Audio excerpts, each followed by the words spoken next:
Hello, it's a big pleasure to share the moments with you on this topic, on this program, talking about the polity on KAFTAN television. We always say it, that, or I always say, that whenever you come on to the polity, all we discuss is the polity. And so today is not an exception, we'll be discussing the polity. And specifically speaking, today is a day that is worthy of remembrance, talking about 29th of May. And this day happens to be a time that, if we remember that years past, for many years past, we were celebrating democracy as a Democracy Day, 29th May.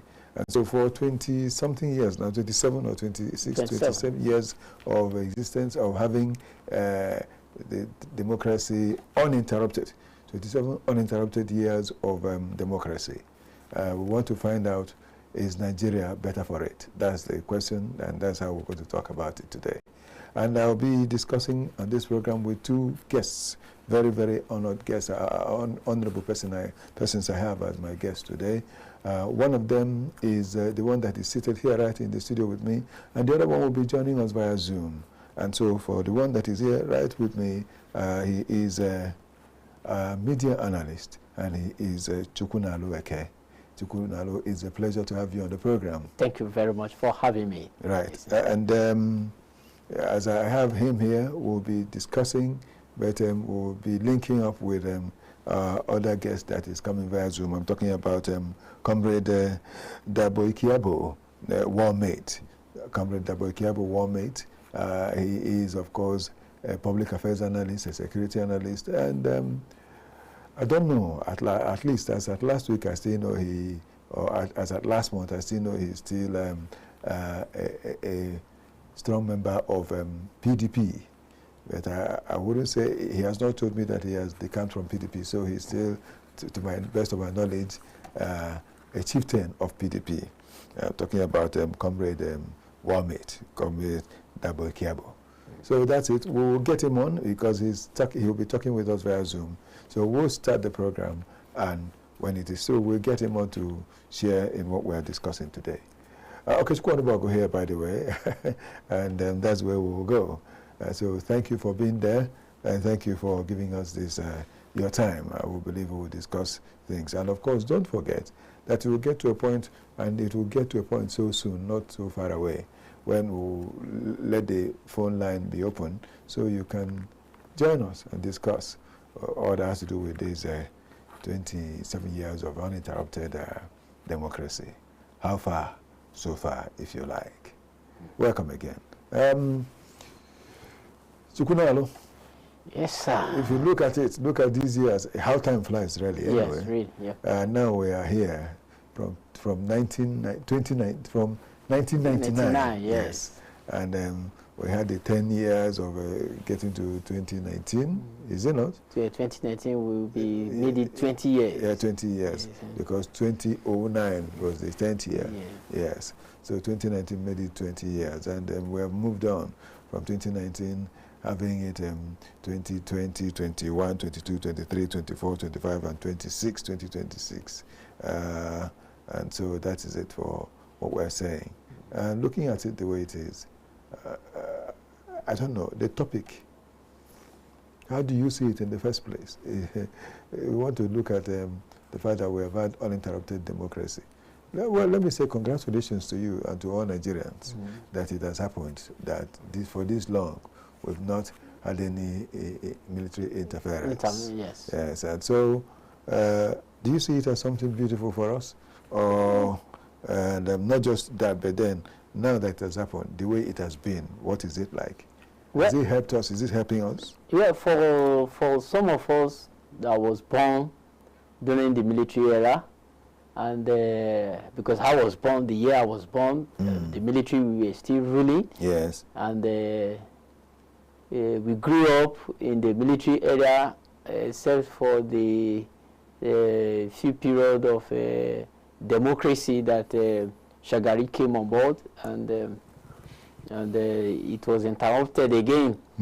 So through some of us, our early days formation, we grew up to see khaki on the street. People really knows, we hear that martial sound, bang, bang, bang, bang, bang, you know, that kind of it. Yes, for some of us, yes, it's a good thing, it's something to celebrate. But for those that grew up to only know Obasanjo as head of state, you know, down to this period, and they read about others from the history books, they might not really find any meaningful something to read, to something worth celebration. Because, you know, like I was telling my kids some other time that in those days when we were doing Independence Day, we used to cook rice, you know, do it as if we are celebrating Christmas. They were like, why are you doing that? I said, well, it was fun in those days. It was, but you see, find out that nobody is doing that right now. And so the same way it is for those people, they might not really attach any value because they did not witness military brutality. They did not witness human rights abuses, you know, in the country then. They didn't witness some of that, but some of us, yes, it's a good thing that at least we have for 27 years, we've not, it's not that the military have not made attempt, because we've heard series that even within last year, we had some that are in court now, that they tried to overthrow President Bola Ahmed Tinubu, but what we are thanking God for now and celebrating now is that they've not been successful in their own attempt to actually take over from the civilian government.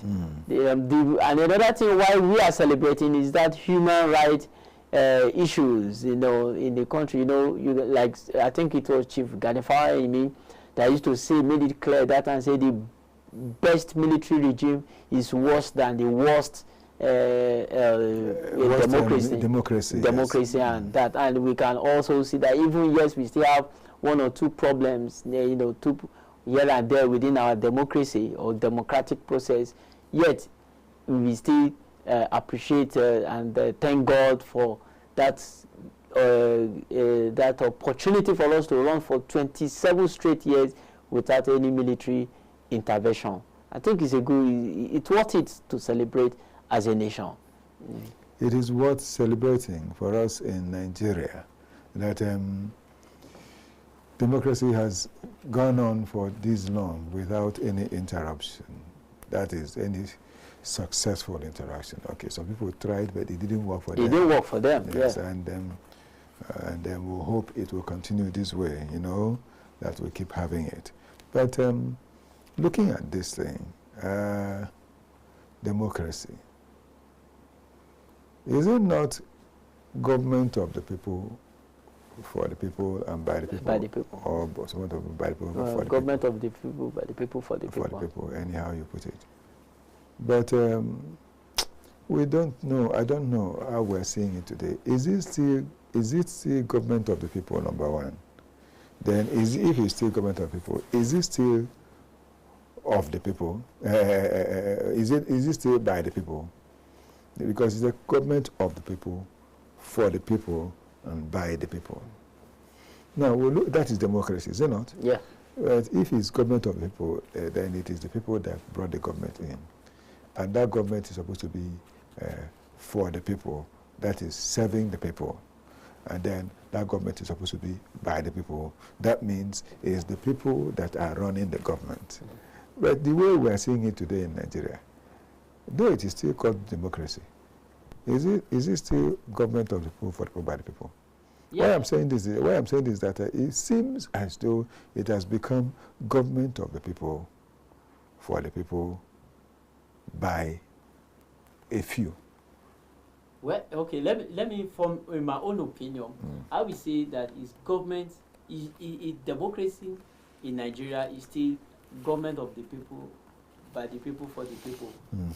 But the way we practice it in Nigeria is government of the people, by the people, but not for the people. For the people. That is the way I am seeing it. No, but your own question, you are saying, you are looking at it whether it's by the people. Yes. But me, I'm seeing it, yet it is still by the people. Because when you look at it from David Hastings, yes, I think it's David David Easton's theory in political science that says that the output is determined by the input. It is what people want. It is what people demand that is determines the result that you get from your political process. So I still believe that the current democracy we are having in this country is for the by the people, is of the people, but not for the people. Why I am saying this is this: it is what the people is demanding by the leaders, political actors, that is making us to get the results that we are having. That is why I say it's not for the people, the demand. Now, I'll give you an example of this. If you go to Kenya, I think last week, they are also practicing democracy just as we are practicing democracy that we copied from the American system. You understand? Now, as at last week, just because I think it was subsidy that was removed last week, even as at Tuesday, the protest in Kenya was something else. That they couldn't tolerate the increase in the fuel price. The transport fare. Okay, transport fare. It is their own transport.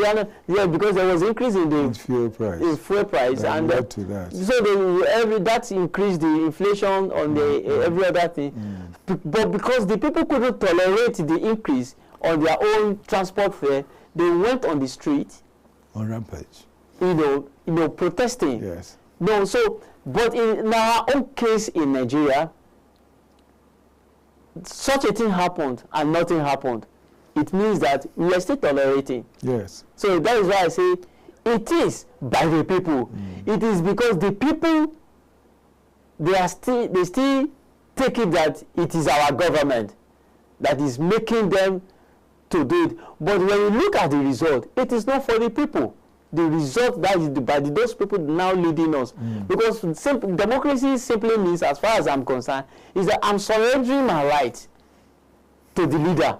Yes. I'm surrendering my sovereignty to the leader. And the leader is also deciding to do, he has sworn to do what I want as far as it's good. As far as it is good. So when it comes to my security, since I surrender my sovereignty to the leader, he's going to act to protect me. If I surrender my right to rule, so that we will not have a society that is brutish. So it is the right of the leader to protect, to provide for all those things, for me. But since our leaders, they are no more doing that, and we are tolerating them, we are keeping quiet, for me, as far as I'm concerned, it is still by the people. It is still of the people. But the question is, because the day Nigerians wakes up, the day Nigerians stand up to say, we are no more going to tolerate this anymore. If you are not going to work for us, if you are not going to act for the interest of us, anything that you are going to do, if it's against us, we are not going to vote you in. You will see that our leaders, they will stand up, they will wake up, and they will do the right thing for the people. As long as the people keeps on tolerating the leaders with their shenanigans, as long as the citizens, the people, keep on allowing them to manipulate them, we will keep on having this kind of problem. So I will agree with you that the democracy that we practice in Nigeria is of the people, is by the people, but not for the people. Because the policy that they are making is not for the people, but rather for them. For a few. For a few that are already in it. That is why I had to ask the question. Because looking at it, there are so many things we see today that you will ask. Just as you mentioned Kenya.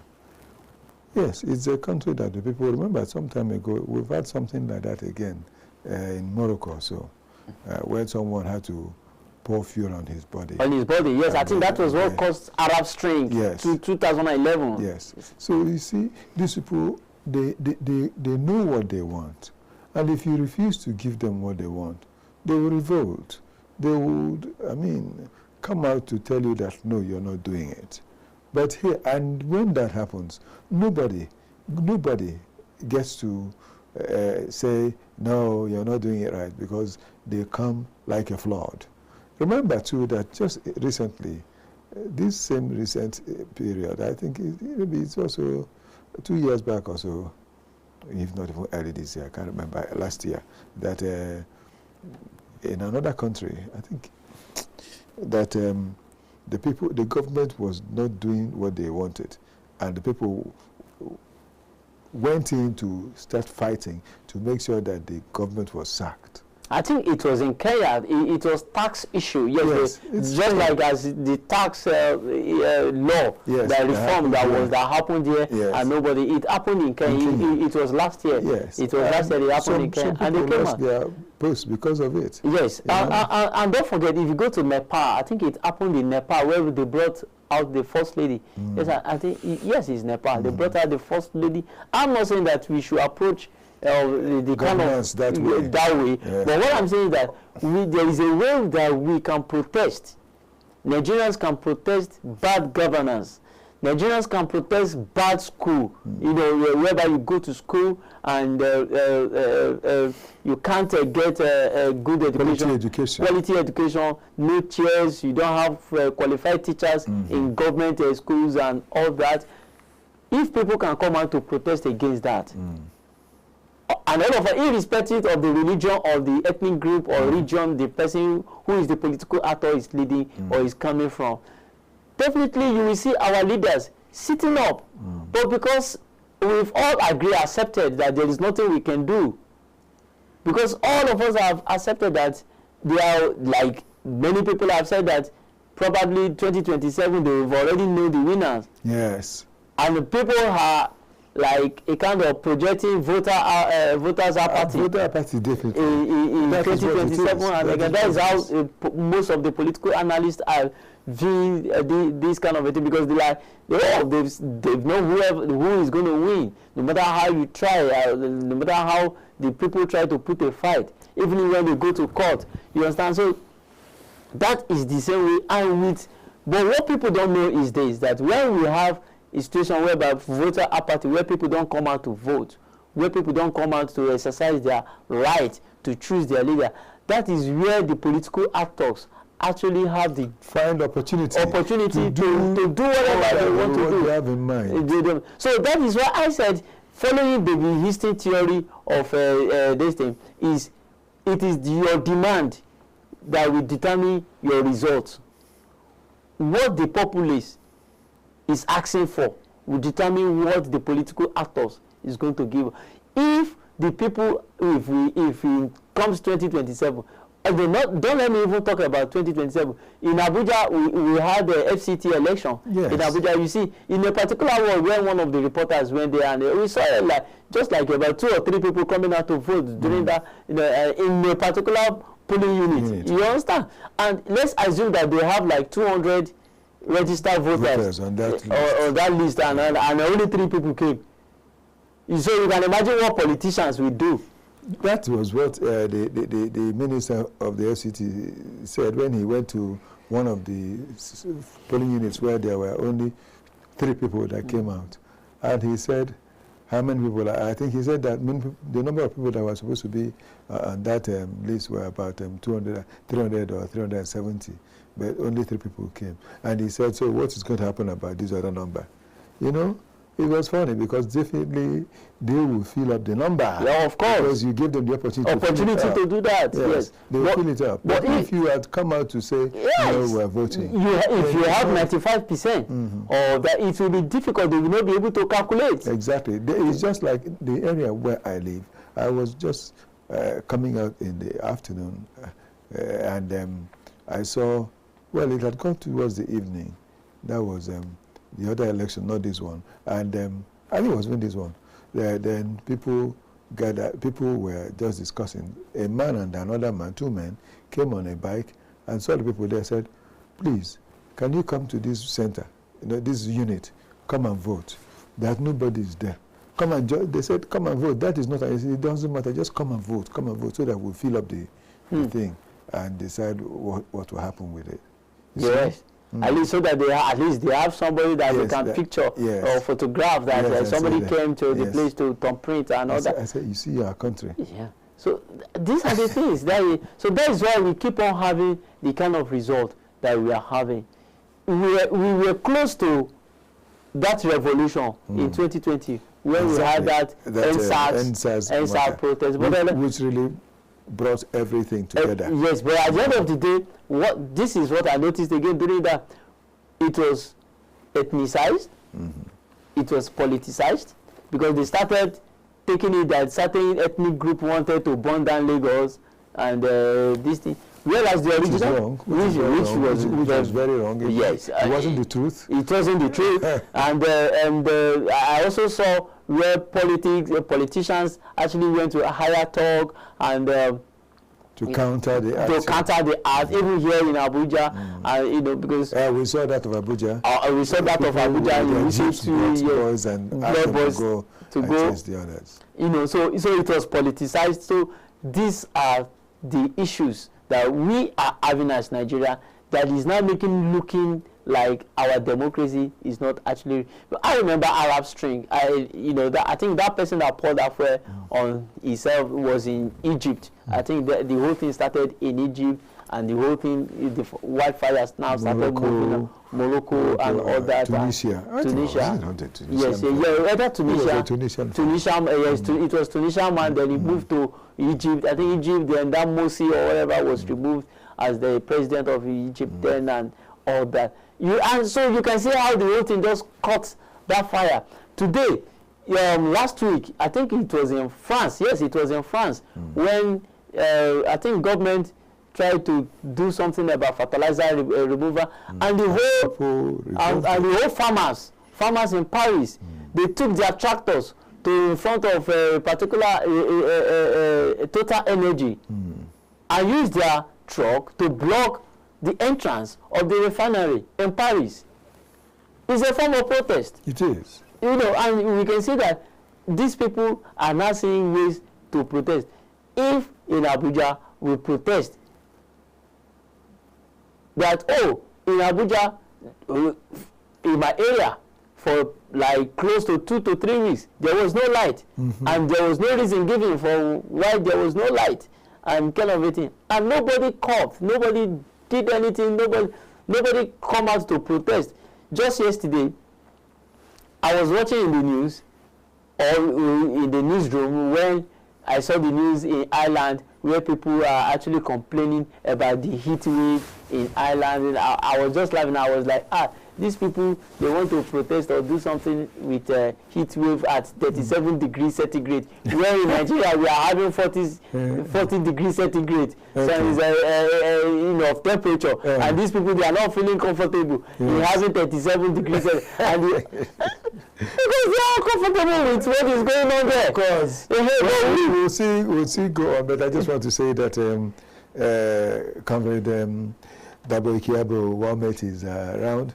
So let's just welcome him to the program and say, Comrade, it's a pleasure to see you again. And thank you so much for granting me this opportunity to have you today, because I almost bulldozed my way into you. Thank you so much, sir. Forgive me. And of course, Comrade is a security expert and a public affairs analyst, security analyst too, public affairs analyst, and a top politician. That's the way I would say it, a PDP strong man. At least he has not decamped. He has not told us so. Comrade, good to see you, and let's hear from you. Welcome. Thank you for having me. Thank you. All right, sir. Thank you so much. And we're looking at the 27 years of uninterrupted democracy, and we're asking whether Nigeria is better for it. Please tell us what you think about it.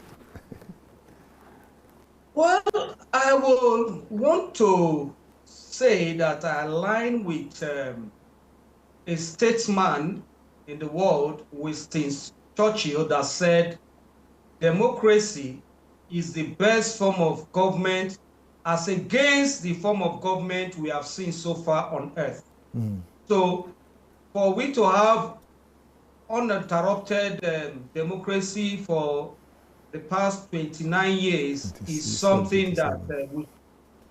that 27, yeah, 27 is something that we should appreciate and thank God for. No matter how bad we think our democracy is, I believe is better than the best military regime that we have ever experienced in this country. And as such, I will say that we've made milestones as regards that area.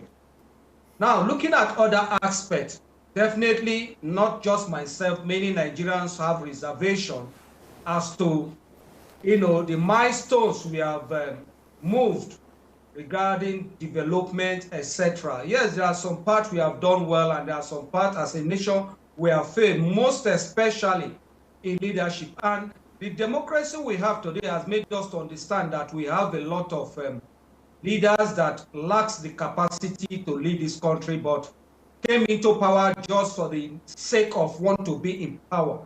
It's something that we should, yes, it's in the negative, but it's something that has opened our eyes to see that not everybody that wants to or canvass for a vote that you just vote. You must x-ray the person and know if the person has the credential to move this country forward. So far, I would say that looking at it from one angle, the milestone is something that Nigerians should appreciate. We know what we went through during the military regime. Yes, we know what we went through during the military regime. And our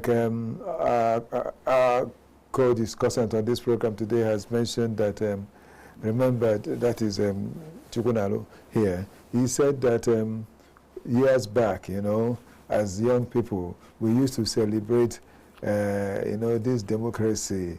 Like, say, like October 1, we will celebrate as though it is Christmas. And that was what we started doing about 29th May for some time before things started getting difficult. And eventually, the current administration knocked it off for their own reasons. Anyway, the reasons they proffered. But we still know that 29th May is a day to be remembered as far as Nigeria is concerned. And now it is like this. What do we say to the younger people? If you look at the way democracy has been since it started, and look at the way it has been in the past maybe 10 years or less, is it something beautiful? Is there an improvement? Is it static, or there is reduction in quality? Well, I want to start by also saying that when you look at our democracy, you look at one area democracy have revealed that we are lacking, and that is leadership. Yes. And we shouldn't put the blame on democracy, but the blame, one, on the leadership, and two, on the followership. Having said that, talking about the past 10 years thereabout, if democracy has failed or if we have failed well as a nation, I would say we have not fared well as a nation, frankly speaking, most especially putting into consideration that the government has failed in providing, based on the Constitution of the Federal Republic of Nigeria, the most critical thing, that is protection of life and property. In that regard, the government has scored almost zero, and that is heart bleeding. I have said on several platforms that Nigerian flag ought to be on half-mast permanently until the government is able to resolve this issue of insecurity. And the issue of insecurity, it is not insecurity per se, it's political. If you go very deep into it, it's political and and it has become business, because our military is one of the best in the world. Well, we discovered that they are not able to tackle this. But looking at this research further, we discovered that they have infiltrated the military so badly, those that don't want Nigeria to exist. And as a result, the military is bleeding. And it's for the military and the government to, internal audit and X-ray and look at those that are, eyes of the enemies of the state, in order of the terrorists that represent the interests of the terrorists within the military. And that is why we see that we've not lost those numbers of generals during Nigerian Civil War, but we have lost generals, and that is as a result of intel coming out of the military against their own. So we need to check those military personnel that are not loyal to the state but loyal to the terrorists for either religious reason, business reason, whatever reason, and fish them out. In that regard, that is one aspect. Then looking at other aspects, talking about, I'm very much particular about issues that affect the common masses, and that's why I talked about insecurity first. Now, looking at the subsidy removal, because if you look at today, what the Nigerian average citizen benefits most is subsidy, and the subsidy we are talking about has been removed. No proper plan before the removal of subsidy. So how do the average Nigerian survive? Looking at the minimum wage and looking at those that don't even work, that are in the rural areas. Because today as we speak, a kg of gas is 2,000 naira. A liter of fuel is almost 1,400 naira. Talking about kerosene, these are the things that affect even those in the rural areas. You remove subsidy without any alternative to it. And today as we speak, there is immense hardship. There is immense poverty in the land. And we can make reference to UN statistics as regard that. Now, talking about house rent, I want to focus on issues that affect the common man, because that is what democracy ought to address, and our leaders are failing to address. Looking at house rent, a 2-bedroom flat in Abuja goes between 2.5 million to 5 million. 2-bedroom flat. How will a civil servant that earns 70,000 naira be able to stay in a decent accommodation? In Lagos, it is between 3 million to 6 million. In Port Harcourt, it is between 2 million to 4.5 million. I'm mentioning major cities in this country. Yes. How would the average civil servant be able to foot or, be able to secure a decent accommodation, a livable accommodation? We are not talking about the transportation. We are not talking about feeding. We are not talking about, school fees. This is just one major aspect, shelter. And that is to tell you how much our leaders have failed, how much we need to, as citizens, begin to critically, interrogate the activities of our leaders. Because today, they have chased almost everybody to the bush, and that's why you see kidnapping is worse, banditry is worse. Most of the times, they go to the outskirts and pick these people. So, looking at it, in all, we will say that in as much as we thank God for the uninterrupted democracy, we pray God to help us and get rid of this bad gift that man has given to us, and that is leadership. Otherwise, we are one of the richest, if not the richest countries in the world. But we have one of the worst gifts, and that is poor and bad leaders. Thank you so much. Thank you so much, comrade. Okay. Yeah. There's something he has said which you need to also corroborate or speak against. He's talking about leadership. Our country is so richly blessed, so hugely blessed, that there is no reason for poverty to be in Nigeria. But one problem is the problem Nigeria has, and that is the problem of leadership. Leadership has worsened as the years have gone by. I don't know. Do you agree with comrade on this? Well, will I say the problem is leadership or our institution? Because if you look at from the people that have governed us, from PDP and the APC now, I will not want to believe that we don't have the right people or the right leaders, you know, within these fold that can, you know, they actually lead us well in the board. You will see, under PDP, we have people like Donald Tuck. At sub-national level, we have people like Godswill Akpabio in his state. We saw what he did in his own state, making his own state and transform.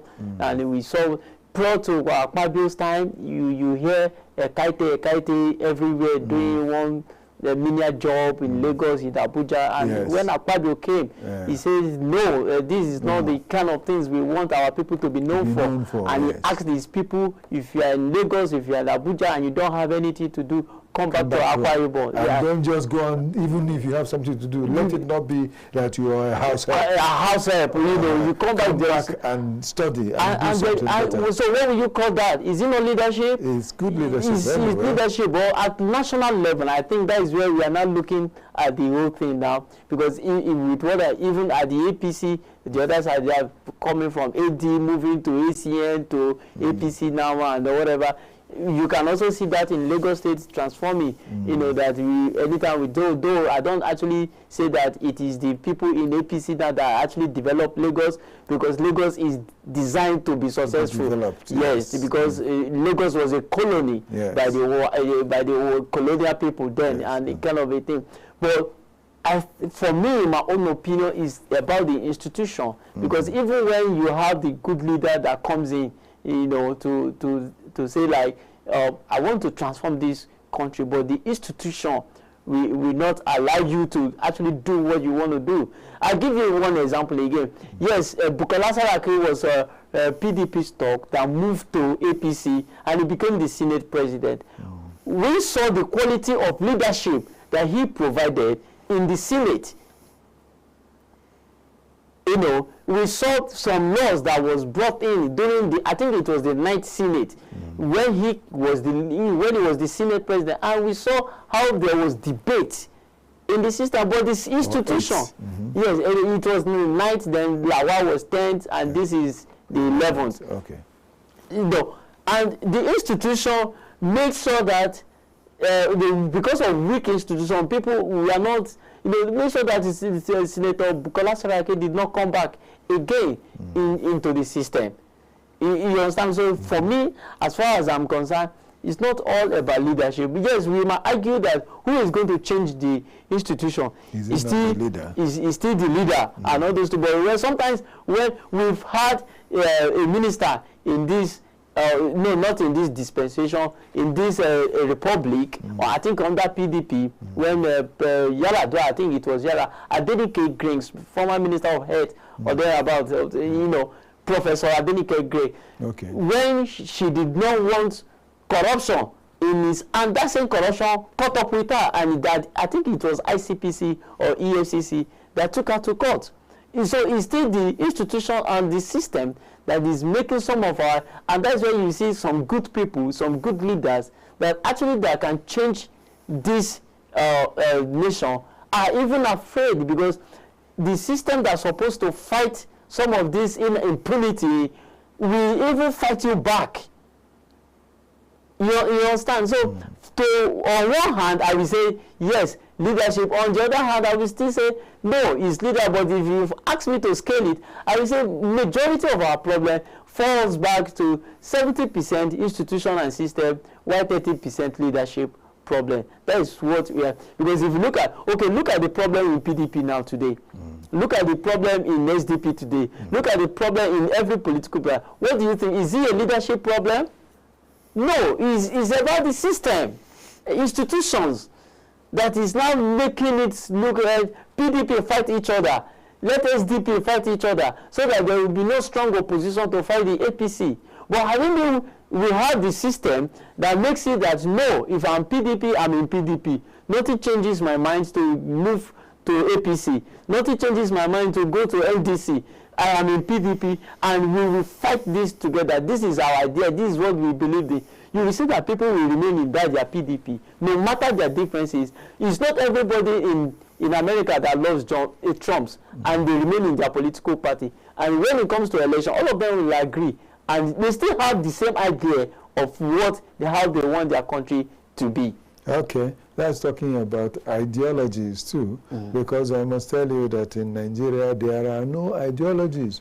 Well, comrade, you're going to help me talk about that after what I'm saying, because I see that in Nigerian politics, in Nigerian democracy, what we've been seeing is interest of persons, not ideological followership.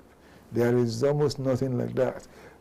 Everything you have seen that is in PDP, someone that says he believes in this and that, immediately he leaves PDP, he goes to APC. All those things he finds there, he relaxes and goes on with it. So I don't even see any ideology as far as Nigerian politics is concerned. It's just interest of persons. What do you think? Because I know you are a politician. Let's hear from you, comrade. Yes, I want to, before I go into that, let me put something in perspective. You see, when we talk about leadership and institution, yes, sir. Leadership and institution relationship is like a robot and its operator. Yeah, exactly. Even though you have a robot, you need human beings to operate it. That is the institution and the institutions, yes. The institution is not 70%, it's wrong. If anything percent, it should be 30%, because the leaders are the ones that make up the institution. That is the thing. That is the mistake we shouldn't make. If you say followership, I agree with you, but no institution, because whoever that, now this you are talking about, the political parties that we are talking about, who are the leaders? Who are leading the party? I am of the opinion that, for example, there is the hand of Jacob, the hand of Esau and the voice of Jacob. And voice of Jacob. And the chief of staff to the president has said that in the crisis in the political party, will you say that is an institution? It's leadership. It's leadership before institution. So let's get that correct. Because if you have good talking about the subnational level, now, okay, Akpabi has left. We are not talking about, if you are talking in the whole, where there are one or two people we can point or commend in terms of providing leadership. But speaking in the whole, you will see that there is leadership failure. And it is because of the leadership failure that has snowballed or metamorphosis to institutional failure. That is the truth. So having said that, now looking at political ideology, I want to say something. When I was growing up, in my I'm a Calabar job, and in the village they used to say something, they'll say,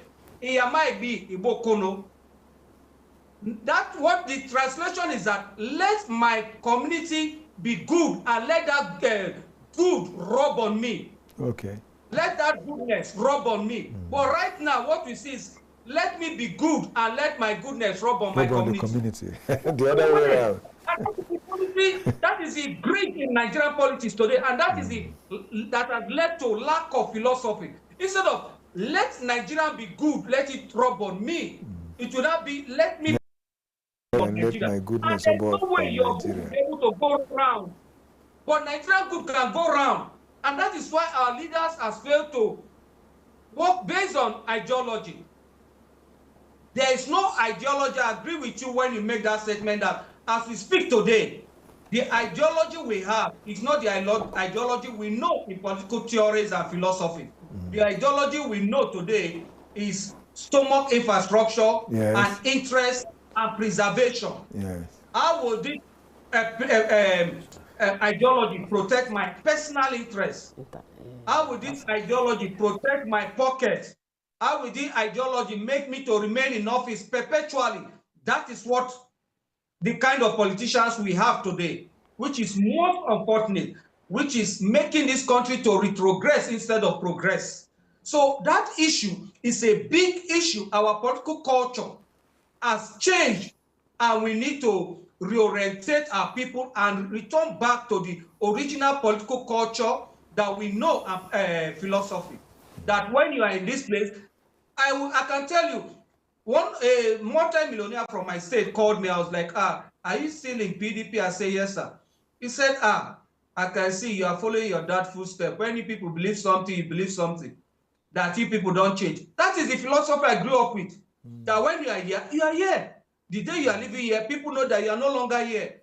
But we don't see that day. And it will be for good reason, and it will be for the interest of the people. But most times you see people live for their own interest and quote it that it is the interest of the people. At the end, when you look at it and investigate, you discover that, frankly speaking, it's not for the interest of the people, but for their own interest, for the sake of perpetuating themselves in office, for the sake of aggrandizement, and so on. So we don't have philosophy in our political space today as we speak, most especially within the elite class. The political culture has, faded away. Look at the way they are moving.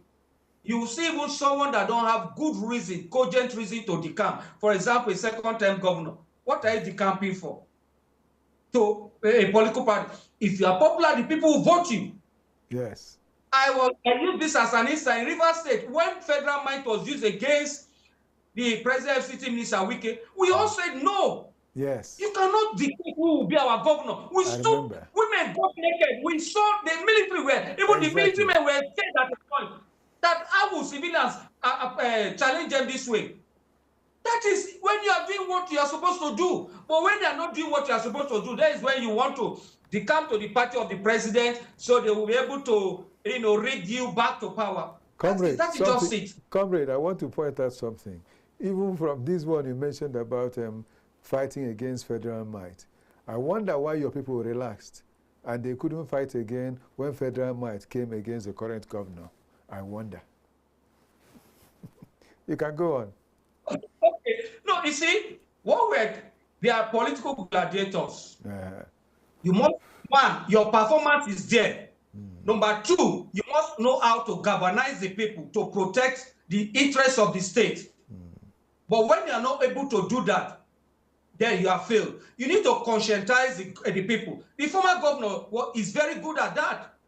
He conscientized the people that, look, he came and said, see what I'm going through, see what the people are like, oh, so that is it. They came out and protected, that said, no, we will, as Rivers people, will decide who will be our governor, and nobody else will do that. And that was what happened.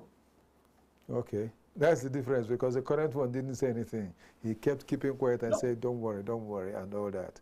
Well, that's it, but please, let's take this call. It's important. I've not even opened the line, but he knows the line. Awusko from Kaduna, please, go ahead. Tell us what you want to say. Good afternoon, Mr. Okechukwu. Good afternoon, Awusko. I was watching the TV. I was watching the program, then NEPA took light. Okay. Then I said, I'll program my mind. I can contribute. Okay. So I called Okechukwu and I got you. Okay, thank you. You guys are doing a nice work, Thank you so much, Awusko. You see, the 27 years uninterrupted democracy in Nigeria is a welcome development. But you see, it is not that, it's not democracy we are practicing. So it's a 27 years of civil rule. Civil rule. We know that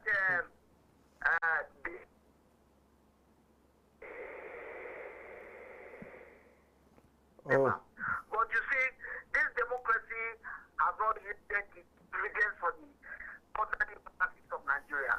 It is only for the ruling elite that are benefiting. You see, when you look at their annual budget for every year, about 70% of the budget goes for political emolument and salaries and packages for the government, which ought not to be so. You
where to be napped.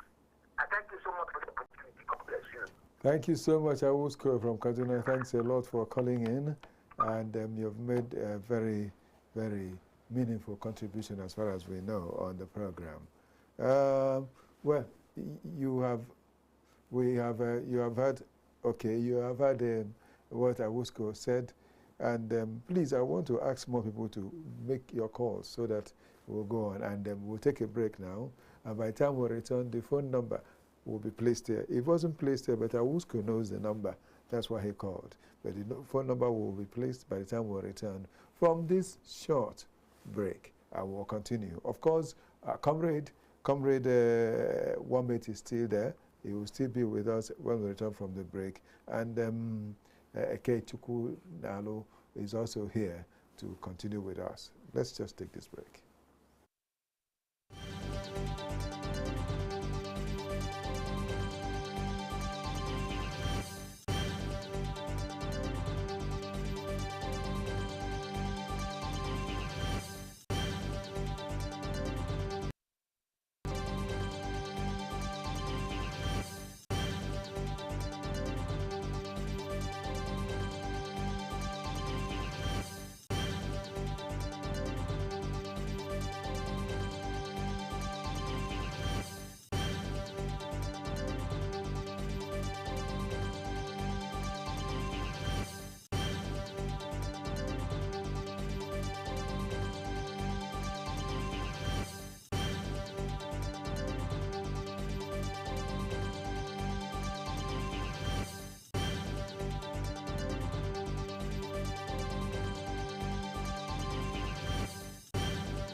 While wrapping up the day, unwind with the reminiscence of the day's news from home and abroad with KAFTAN TV 7 p.m. news.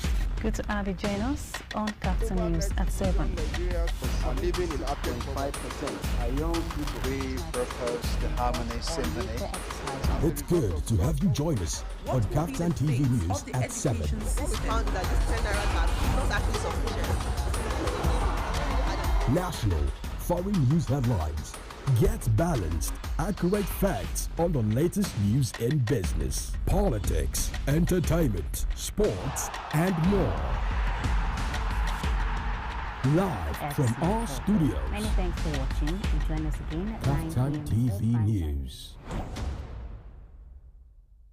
My name is Sheilo BCFR, the Black Comedian of the Federal Republic. I tell you, when it comes to the best of entertainment, the best of news, the best of information, something that is educative, you're right here at the best place to see that. It's KAFTAN TV. Do you know what? Increase the volume. Keep watching. Don't touch the dial, okay? It's your girl Nkechi Blessing Sunday. I want you all to keep watching KAFTAN TV. Please keep watching KAFTAN TV. It is the best TV station in the country. They're doing an amazing job. Please do not touch the dial. Keep watching. Thank you. My name is Sheilo BCFR, the Black Comedian of the Federal Republic. I tell you, when it comes to the best of entertainment, the best of news, the best of information, something that is educative, you're right here at the best place to see that. It's KAFTAN TV. Do you know what? Increase the volume. Keep watching. Don't touch the dial, okay? It's your girl Nkechi Blessing Sunday. I want you all to keep watching KAFTAN TV. Please keep watching KAFTAN TV. It is the best TV station in the country. They're doing an amazing job. Please do not touch the dial. Keep watching. Thank you. My name is Sheilo BCFR, the Black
Yes, good to have you back on the program, and we're still here talking about these 27 years of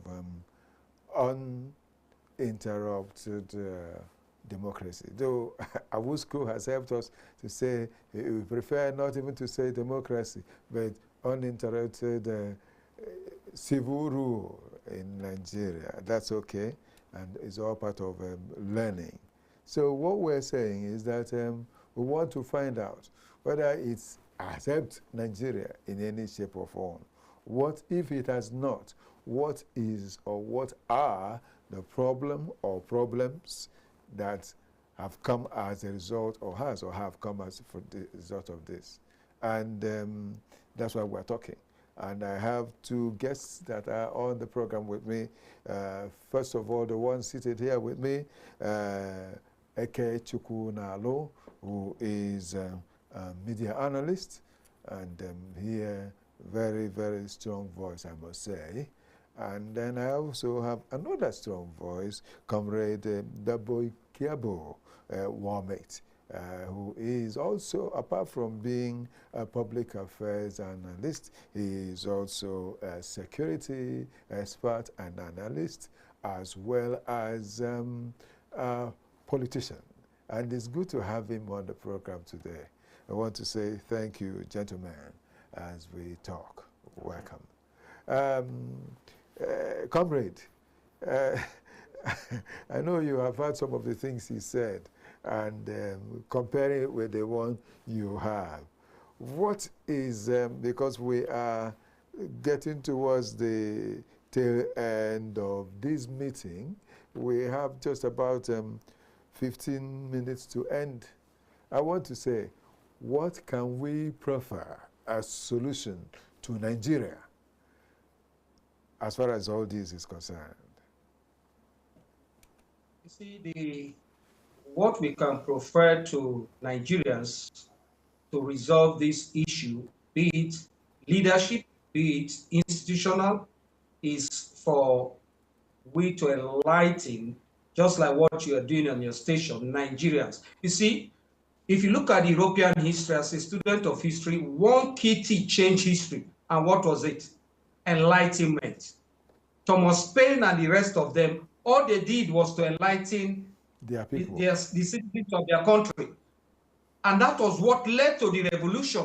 Now, let me tell you, the France Revolution, what led to it? It was the cost of the price of bread. What led to the Russian Revolution?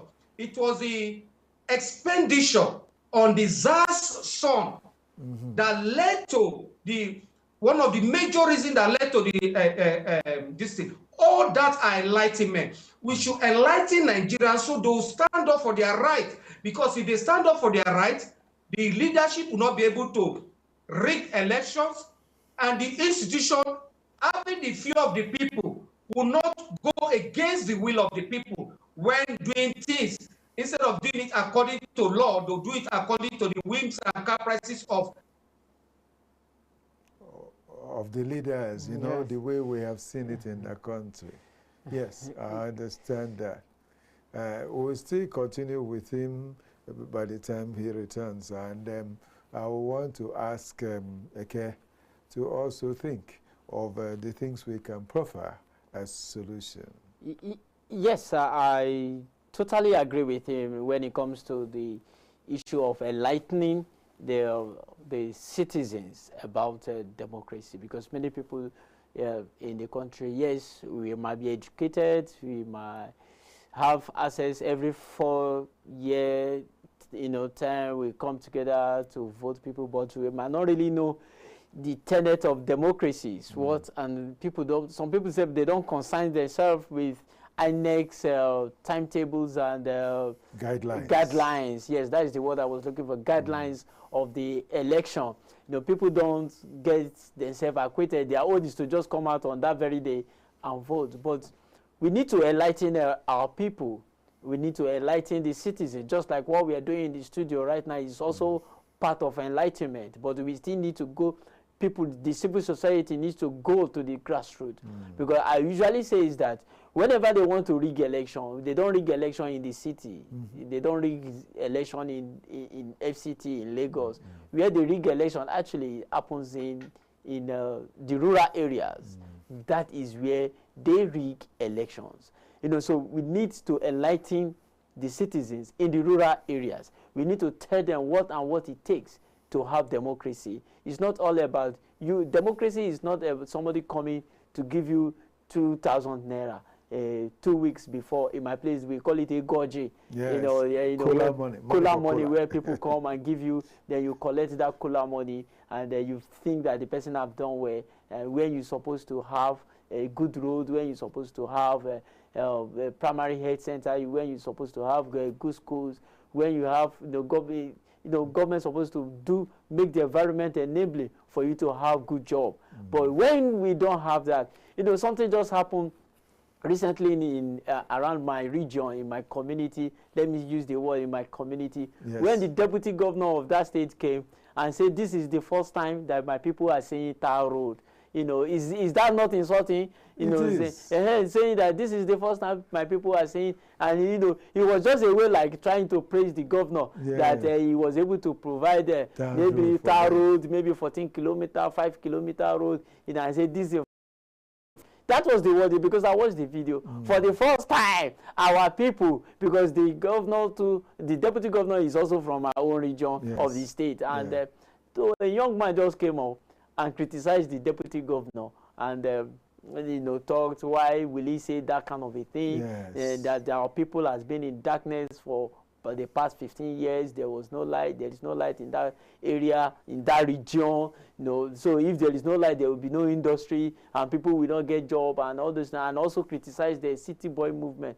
The next thing you just see now, police just came to that guy's community, took him, and they took him to Asaba and locked him off. So for the past 3 weeks, the guy has been. And when I watched the video of what the young man said, he didn't say anything defamatory. He didn't say anything libelous. So I think I started feeling like, no, we need media orientation to tell people now, is your right, that person's right, is that person's right. We need people to just come out to fight for that guy, so that the guy can actually come out from the police custody in the first place, and make sure to enlighten people their rights, for them to be able to speak up against any bad governance in the society. And nobody should be able to use the instrument of the law to intimidate anybody. But what people are now afraid of, even when we are in democracy, some of us still have this military mentality that when you say something against the government, they go with that mantra that says that nobody can fight the government. Nobody can fight governor. No, you can actually fight the governor, literally. Let me use the word fight. You can actually say things that in order to correct them when they do the wrong things. They are humans. They are humans. When they do the wrong thing, when they say the wrong thing, you should be able to tell them, no, Mr. Governor, you are wrong in this particular area. If we don't have light, that is energy, in a certain community, the people should be able to come and say, no, we don't have this issue. And you will not be able to now say, okay, because that young man, who is he to come and tell the governor that that. No.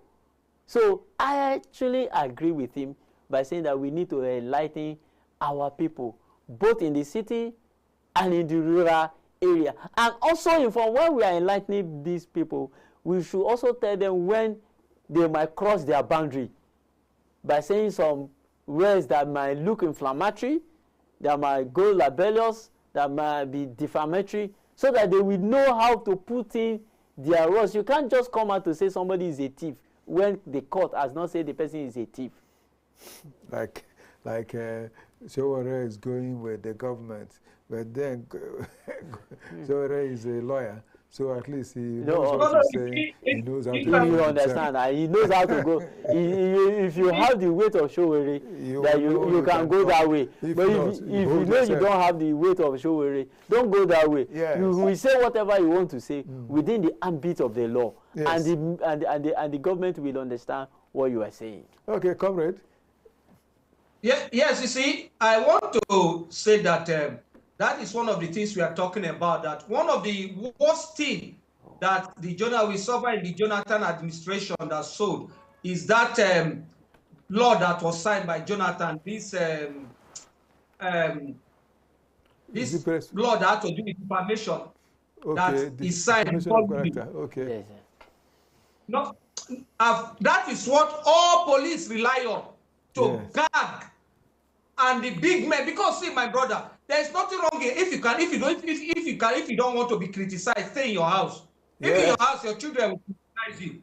So if you don't come to public office, but these men, they don't want to say anybody to correct them or criticize them. Just come and praise them. It's satanic. Exactly. For a human being to want you to always praise him and feel that it's perfect. What that guy said, just like my what is it called? This guest. Yes. Yes, see what we mentioned. That is what we are saying. By the time you open mouth and say something and expose evil, they'll say it's defamation. How is that a defamation? That is the question. And that's why any government that is coming needs to repeal that law. It is a satanic law. That is what they are using to guard the media. That is what they are using to guard activists. That is what they are using to guard everybody. You cannot speak out. Because if police is coming to court, cybercrime act. Okay, cybercrime act, okay. That is what they need to arrest. Today, if you say something, you can tell somebody, go to the US. People go to Town Square and call the US president, shut up and abuse him for not doing what he's supposed to do. Yeah, if he said that, he won Gololo because he attacked Fabio. They jailed him. Yes. And, these are the things we are talking about. We need to enlighten the people and demand, just like what he said in the rural area. Sometimes we need to give them, what is it called? What we need. See what we need if you get there. That law needs to be repealed. That law, that is what they used to gag everybody, both the media and everything. That is another thing we need to look at. Because if there is no strong media, in addition to opposition, not just strong opposition, strong media, I'm telling you, democracy will collapse. What in our sustained democracy is a very strong media where people can open their mouth. So the government should come and defend themselves if they are right. Okay, no, what you are saying is not correct. Look at evidence. Not to go and arrest people and put them in cooler, under prison and so on and so forth. That is what we see in our country today. And that's why the caller also said we are practicing a civilian rule. In as much as I want to agree with you to some extent, I just want us to also appreciate the fact that what we are seeing today, even in military regime, we cannot see it. That is the only aspect we need to appreciate. Otherwise, it's not too far from the truth. Because what our politicians are doing is almost getting to that stage of the military regime. Okay. Thank you so much, Comrade. Looking at concluding right now, you people have advised the people. Both of you advised the people on how to live better lives so that they can, not just better lives, but safe lives under this government the way we see it today. But I want to say, apart from the fact you said that the cybercrime thing needs to be looked at, is there anything else you can say to the government to help the government get better? And again, I want to say institutions, persons, all of them are supposed to work together in the best interest of our country. But today, I don't know what to say, how it's going.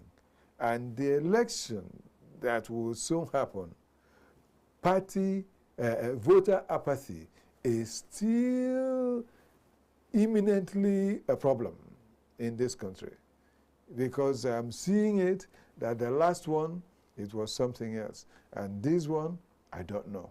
So that's the last thing I will take from you people, your last word, so that we can sign out. Let's begin with you before he returns. Okay. For the government, firstly, I will advise that the political actors should play the game by the rules. They should not, it kind of, in the middle of the game, they change. Like changing the goalpost when, just like when I'm about to score, you change the goalpost. Yes. So definitely, you know, you are preparing a fair level playing. You are not giving me that opportunity to play the game the way it should be.